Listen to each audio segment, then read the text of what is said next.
science story, huh? These NYU scientists, I felt right. But I was so And I just thought, well, I had figured it out. It was that golden moment. Because science was on my side.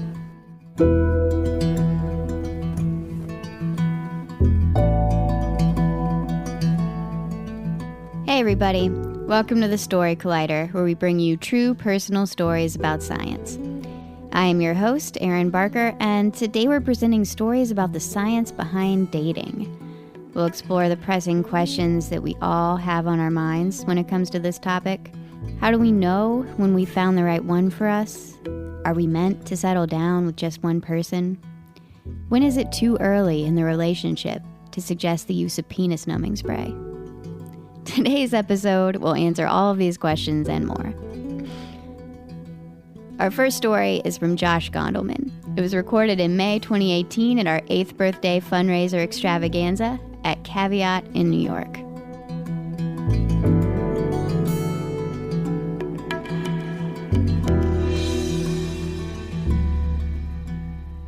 Hello, everyone. What a pleasure to be here amongst you and for such a good cause.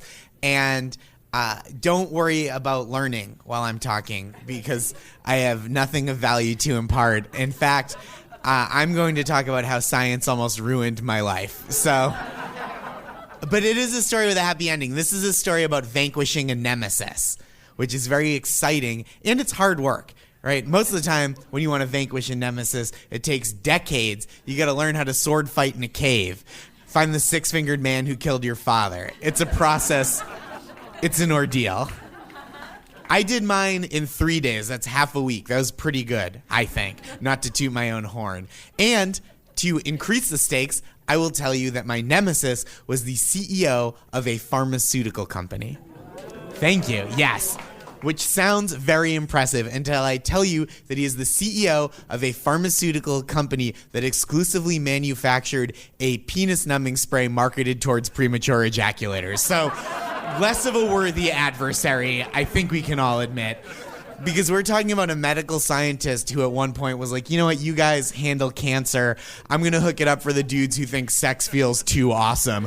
Why? No reason. Have you been talking to Sheila? So it went through clinical test after clinical test, paperwork after paperwork, which is an unbelievable commitment to the plight of premature ejaculators and an unbelievable slap in the face to anyone with a different incurable disease. Just like, screw you, Ebola, I need to help the guys who can't not come. Because if I don't, who will speak for them? The reason he was in my life at all is because I used to do a lot of freelance writing for women's magazines. That's true. And I got an email from an editor that I worked for pretty frequently. And she said, Josh, will you test and write about a penis-numbing spray marketed towards premature ejaculators? And I responded, as any man would, why would you even ask me that? That's never happened to me before. And then she wrote back explaining how much money she would pay me to do said article and experiment. And I just wrote back a one-word email, just yes, all caps. Then I had to send a second email apologizing for how fast the first email had been, how brief it was. Promising future correspondence to be more mutually satisfying. Offering to pay for brunch. You guys get it. So I pick up the penis-numbing spray from her office.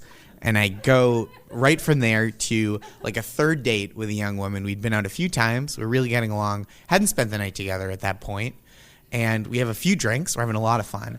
And I mention my writing assignment. And she said, very understandably, I'm not into that idea at all. Which, like, of course she wasn't. We hadn't had sex without performance-enhancing drugs. She doesn't want me coming at her for the first time with, like, a dead-eyed, remorseless Javier Bardem in No Country for Old Men boner. Deciding who lives and dies on a whim. Flipping a coin on the tip somehow. So she says, I'm not into that at all. And I said, fine, I'll take care of this on my own. because I'd been drinking and decided to yell the most self-righteous thing any man has ever yelled while he was leaving a date to go home and masturbate. And that's what I did. I went home. I took out my penis-numbing spray, one of the 3 canisters I was given, and I used the maximum recommended dosage. I used 10 spritzes, which you're using a sketchy medicine when it's measured in spritzes. You never hear, like, give me 10 spritzes of cortisone. We're losing him. Spritz him. I used 10 spritzes, the most that they recommended. I wanted to do one more. I did. I wanted to do one more so I could be like, my penis goes to 11. But I didn't think it was worth potentially ruining an organ on my human body for the sake of a Spinal Tap reference. So I did 10 spritzes, and I was trying to gauge whether I felt anything, and I didn't, which meant it was working. So I got to work, because I was a professional. And I didn't know what was going to happen. And I was a little nervous. I was hoping that there would be enough to write about, but also not so much that there were lasting effects that I would have to explain to future sexual partners. So I got to it, and it wasn't awesome. Like, I don't know if it's just me. Maybe there are some other men here who can empathize. But for me, a big part of enjoying any sexual experience is being able to feel my penis. And I could not. It was out of the question. Missing in action as far as the sense of touch goes. Masturbating felt kind of like listening to a Fish song. Like I was 22 minutes in, no end in sight. Just a lot of like, is this thing still going? I thought the live version was supposed to be better. So I finished. And it wasn't fun like normal, right? Like normally when you get to the end of sex for a man, it's kind of like a moist firework followed by a brief apology, and it's a lot of fun. But this wasn't like that at all. It felt like, you know how sometimes you have some friends over and you get pizza and the friends leave and there's like one slice of pizza left? And you can wrap it up in saran wrap or you could find a Tupperware. It seems like a lot of work. So you just kind of like Buscemi style wood chip it down your mouth. It was like that, but down here. It was a Buscemi style orgasm, which is not a pizza topping I recommend. So that was the story. I wrote it, I filed it, didn't think much of it, did edits. Finally, it goes up on the magazine's website, and great.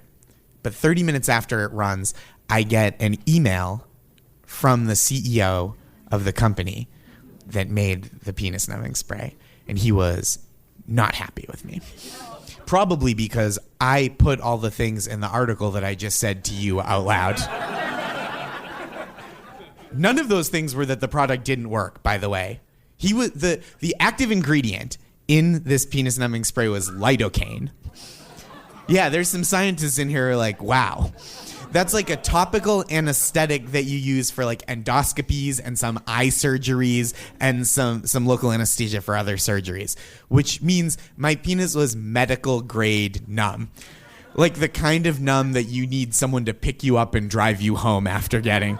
Although I was already at home because that's where I masturbate because I'm a gentleman. Thank you. So I felt like although it wasn't a ringing endorsement of the product, it was certainly factual and made its efficacy known to the public. So I know he was mad at me. It is important to note also, I did not read the email. At no point. I still haven't. But I knew he was mad because the title of the email was, "This is ridiculous." And I could tell from reading the little preview that popped up on my phone that the body of the email was not like a video of a pug pushing another pug in a stroller. I think he's probably pretty mad. That would be ridiculous, though. Ridiculously cute. So I ignore his email entirely. I don't respond. I don't open it. is just there in my inbox. I actually say out loud to no one in my apartment, he'll hear from me when I hear from his lawyer, which is just a thing I heard John Hamm say once on television. So I go to bed, and then the next morning I wake up to an email from his lawyer. It's like, touché, nemesis, the game is afoot, which is just a thing I heard Benedict Cumberbatch say on television once. So I have to get a lawyer to deal with his lawyer. Yeah. And so they're going back and forth. Because I can't go to jail over this. It's not worth it.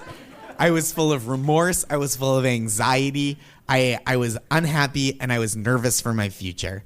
And our lawyers are going back and forth. I assume one would just call the other and be like, objection, and the other one would be like, overruled, and they'd both hang up because I know nothing about the law. So about 3 days later, I get a call from my lawyer who just said, everything's okay. Everything's been smoothed over with some minor edits to the article. There's no more legal action that's being threatened or going to take place. Breathe easy. And I did. I felt very good until 30 minutes later when I got another email from the CEO of the penis-numbing spray company, which I didn't read. But I did respond. Or Dear Chad, which was not even his name. He just had a Chad-like demeanor, so I called him Chad. I felt like I was above the law at that point. I was running on endorphins. I said, Dear Chad, I believe our business to be concluded, and I expect no further communication from you. I'm sorry to be brief with you, but it seems like that's kind of your thing. Winky face. I wish you nothing but the best in all your penis-numbing endeavors, both professional and, I'm assuming, personal. Second winky face. Good day, Josh. And I wrote it that way for two reasons. Because I knew I wanted to write a terse, business-like email. Number one, to go on the record that I didn't want to deal with him anymore. Our business was done. This wasn't communication I had asked for or anticipated, right? In case it came up again on a legal avenue, I could prove there was a paper trail. The second reason that I wrote a terse, business-like email was because I knew that it would make him lose his goddamn mind and write back to me right away.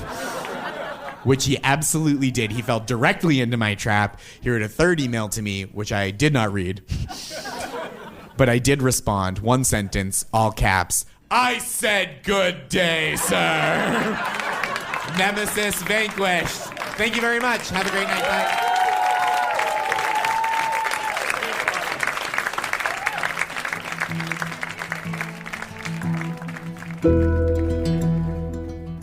That was Josh Gondelman. Josh is a comedian and writer for Last Week Tonight with John Oliver, for which he has earned a Peabody Award, 2 Emmy Awards, and a WGA Award. He has appeared on Conan and Late Night with Seth Meyers as a stand-up, and his newest comedy album, Physical Whisper, debuted in March of 2016 at #1 on the iTunes comedy charts, and stayed there for, well, longer than he expected, honestly. He is also the co-author, along with Joe Berkowitz, of the book You Blew It, published October 2015 by Plume. His follow-up, Nice Try, is set to come out fall 2019 through Harper Perennial. Our second story today is told by two storytellers, Heather Berlin and Baba Brinkman. It was recorded in November 2017 at Caveat in New York. The theme that night was consciousness.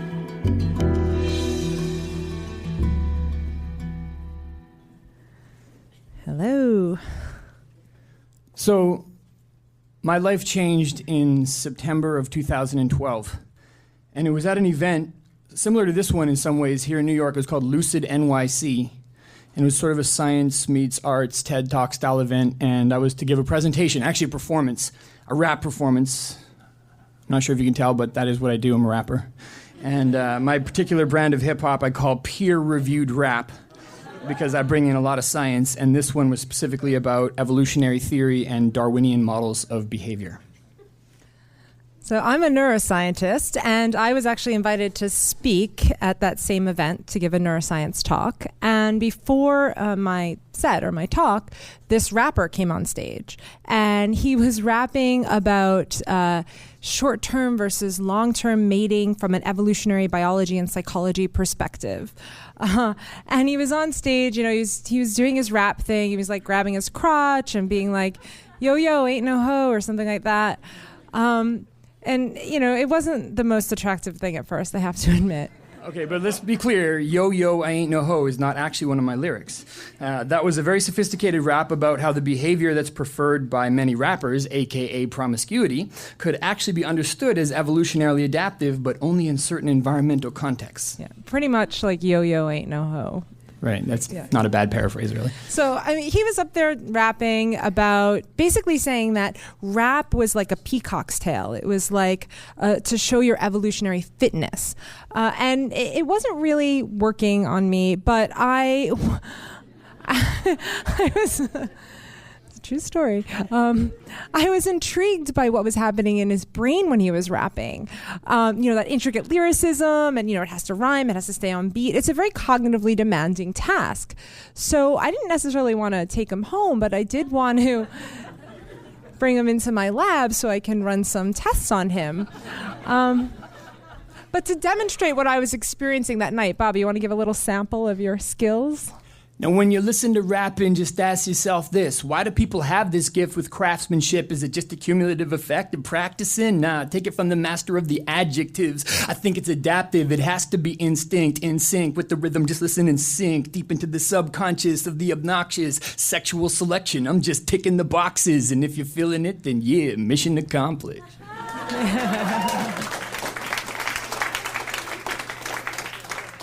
So I'm up there, shaking my verbal tail feathers for the crowd. And then when I finish, a cognitive neuroscientist takes the stage, Dr. Heather Berlin, and she gives a talk about the dynamic unconscious brain and the neural basis of impulse control disorder behaviors. And her talk is filled with all these subliminal images she's showing in the slideshow, which you don't see till she points them out, and many of them have sort of sexually subjective themes to them. I can't say I really understood the neuroscience, but I did feel a strong compulsion. I was going to speak to her after she finished her talk. Yeah, and I actually thought if I used those subliminal images in enough of my talks that eventually I'd meet the right guy. So much for free will, huh? It's pretty much an illusion. But yeah, so he did. Right after my talk, he sort of made a beeline straight for me. And it was a venue just like this one, came up to me at the bar, never met him before, and he just goes, so I really liked your talk. What's your situation? Are you single? Like, straight up. There was no small talk. So it was a pretty impulsive, pretty forward pickup line. But I thought it was refreshing that he was polite enough to ask if I was single before he decided to hit on me. Most guys just start hitting on you, they don't even know. So I said, yeah, I'm single. So as soon as I said that, he immediately whips out his phone. He has it in his hand, and he's like, okay, great. Can I get your number? And again, I appreciated that direct approach. So I gave him my number. Well, she calls it impulsive, but I'm going to say it was strategic because from her talk, I could tell Heather was not the type of woman to be trifled with. Are you single was not really my number one pickup line, but I thought it was probably a good idea to signal my potential long-term mating interest from the jump. To be safe. So after this, there was an after party at a local pub for the speakers, and I was there with some friends, and I thought it was my opportunity that I can kind of observe his behavior in the wild, and keep little tabs on him because I'd given him my number. So I'm watching him out of the corner of my eye, and he's sitting there in the corner at this table, like all hunched over with his DJ friend, and they're just eating these big, like gross, greasy hamburgers, and he had like a pint of beer, and he was just very like Neanderthal-like. It's the only way I can describe it. And I was thinking, oh my God, I gave him my number. Well, I'm thinking I've already got her number, so I can just relax and be myself, right? Right. So by that point, I'd pretty much written him off. But then as I was getting up about to leave, he came over to me to kind of chat a bit and say goodbye. And then he gave me this sort of big, warm, bear hug goodbye. And he held me a little bit longer than you naturally would, but it just felt really warm. I got this great sort of energy from it. Must have been the oxytocin or something that kicked in. And I thought, you know what, maybe I'll give this guy a chance. Maybe I'll go on a date with him. And I figured if I gave enough women that kind of hug, eventually the oxytocin would do its thing and I'd meet the right woman. Yeah. So we had our first date at this like nice little restaurant in Soho, but that's when I got another red flag. So I get there and he had already ordered, and he ordered this big plate of like fried calamari. Who doesn't like calamari, right?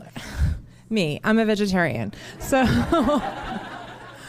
like, that was a bit presumptuous. Like, you didn't even ask, Like, and now, so here I find myself again in a situation where I have to sit there and watch him like gobble down this greasy food. Okay, but the conversation was very dynamic, sparkling, I would even say, and it got into personality and why people end up with long-term relationships or friendships. So we started talking about this ocean scale of personality, which are the sort of basic domains that they measure, and telling stories from our lives to see if we could figure out how compatible we were on each of these 5 domains.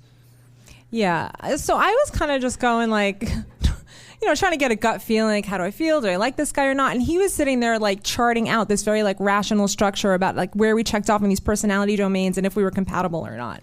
So the O in ocean stands for openness to experience. And in this domain, we're pretty similar, although I'd say I'm a bit higher. One of the stories that I told on our first date was about how me and some friends in high school went down to the nude beach and went skinny dipping. And we were there and we said, oh damn, there's like a couple of our teachers from the school naked on the beach. This could be awkward. And then we were like, let's just go hang out with them. It'll be fine. Yeah, so... That's right. That was my reaction. I mean... Anybody is going to be less open than him. I mean, he grew up in Vancouver in this very like hippie environment where they go swimming naked with their teachers.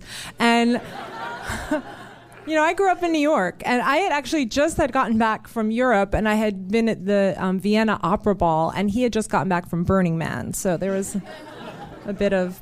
So the C, the E, and the A in ocean is conscientiousness, extroversion, and agreeableness. And in all 3 of those domains, it seemed like we were pretty similar, like in the same range. Maybe Heather was a bit higher. I'm definitely higher in conscientiousness than you, and for I'm sure. higher in agreeableness because I don't contradict you when you say things like that. And then when you get to the N, that's where we found a bit more of a disparity. The N in ocean is for neuroticism, which is also sometimes measured as stability. They're opposite sides of the same coin. It's kind of a measure of how comfortable you are improvising with random changes, curveballs in the situation versus having to have things pre-planned out. And in this one, it turns out we have a bit of a difference.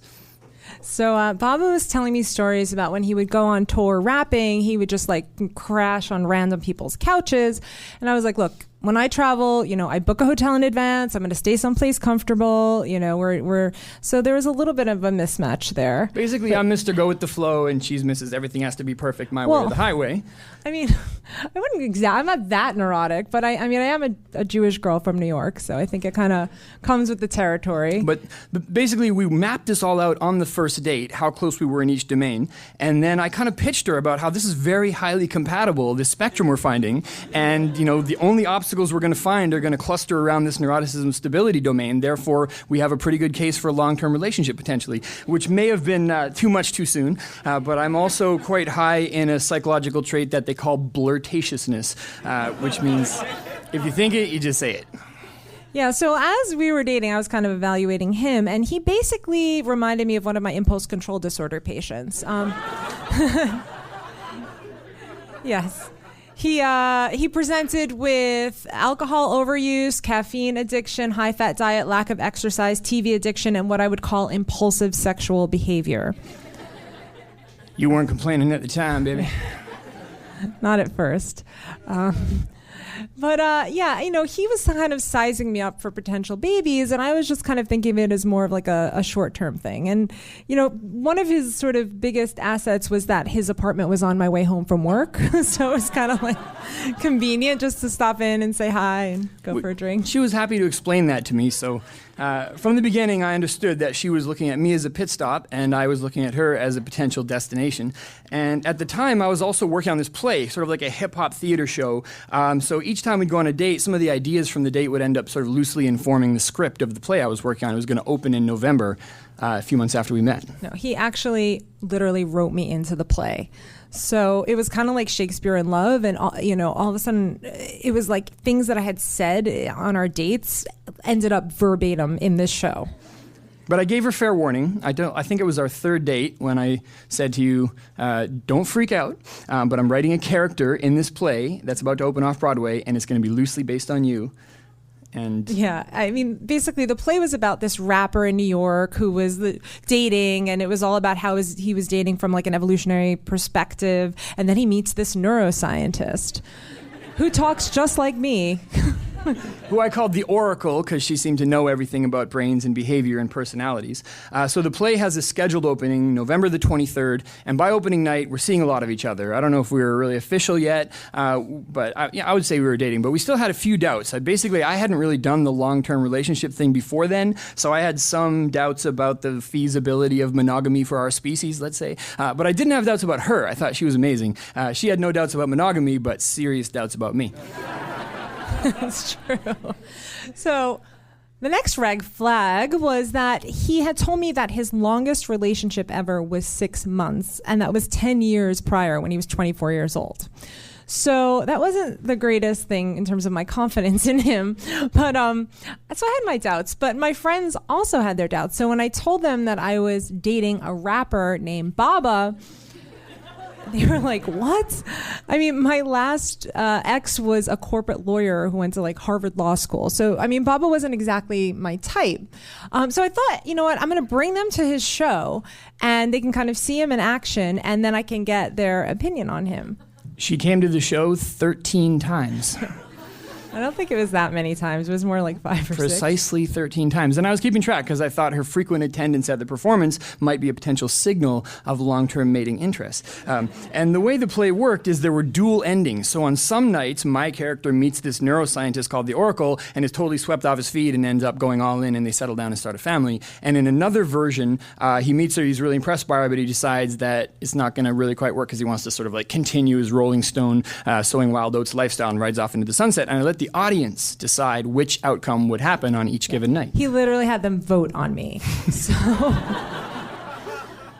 again, true story. There was this system where they could text in at the end of the show, yes or no, whether he should stay with me or not. And then this big cumulative graph comes up on the screen on stage that basically is like, should he stay with the Oracle or not? Yes or no? And every night it would be, do I win or not? I wanted my relationships to be informed by scientific fact-finding, let's say.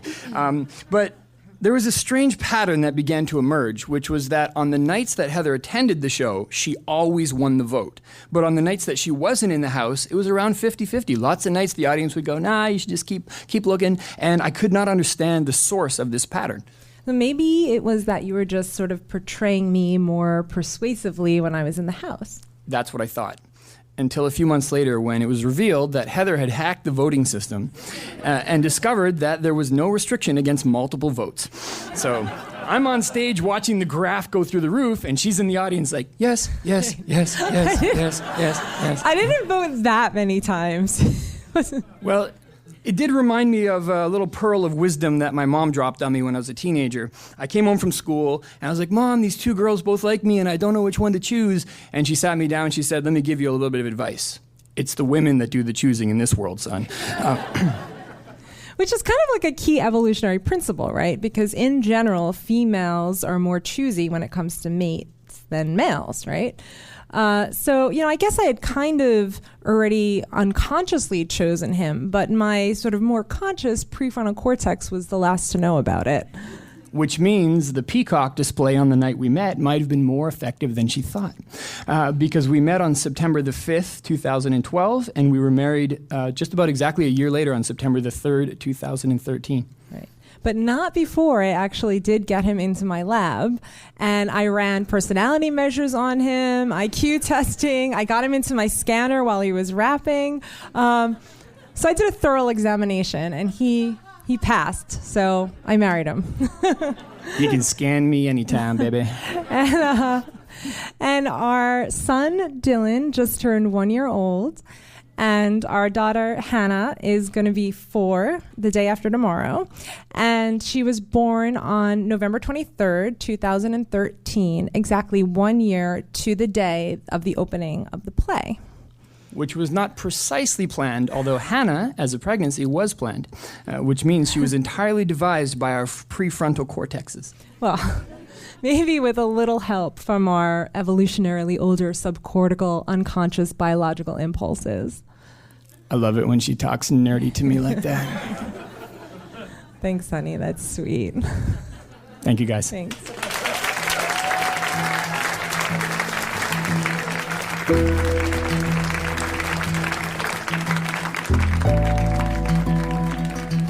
That was Heather Berlin and Baba Brinkman. As you may have guessed, Heather and Baba live together here in New York with their 2 children. Heather is a cognitive neuroscientist and assistant professor of psychiatry at the Icahn School of Medicine at Mount Sinai. She practices clinical neuropsychology at New York Presbyterian Hospital Weill Cornell Medicine in the Department of Neurological Surgery, and is a visiting scholar at the New York Psychoanalytic Society and Institute. She's host of the PBS series Science Goes to the Movies and the Discovery Channel series Superhuman Showdown, and co-wrote and stars in the critically acclaimed off-Broadway and Edinburgh Fringe Festival show Off the Top, about the neuroscience of improvisation. Baba Brinkman is a New York-based rap artist and playwright, best known for his Rap Guide series of hip-hop theater shows and albums, which communicate challenging scientific fields to the general public. Baba has produced rap guides to medicine, religion, evolution, climate change, consciousness, and wilderness, among other topics. He's performed on MSNBC's The Rachel Maddow Show and toured worldwide, including runs at the Sydney Opera House, the Edinburgh Fringe, and off-Broadway in New York. I actually saw Baba's Rap Guide to Consciousness recently here in town at the Soho Playhouse, and it totally blew my mind, beyond what I had even expected. So its run has recently been extended at the Playhouse, so I totally recommend checking it out if you're in the area. The Story Collider is grateful for the support of the Tiffany & Co. Foundation and of Science Sandbox, a Simons Foundation initiative dedicated to engaging everyone with the process of science. The Story Collider is directed by Liz Neely and Aaron Barker, that's me, with help from our amazing team. The stories featured in today's podcast were from shows produced by me, Aaron Barker, as well as Paula Croxton, Samuel Bouzid, and Liz Neely. The podcast is produced by Zoe Saunders. The theme music is by Ghost. Special thanks to Caveat for hosting these shows, and to Summer Love. Get out there and fall in love, and make sure you collect lots of data on it. Thanks for listening.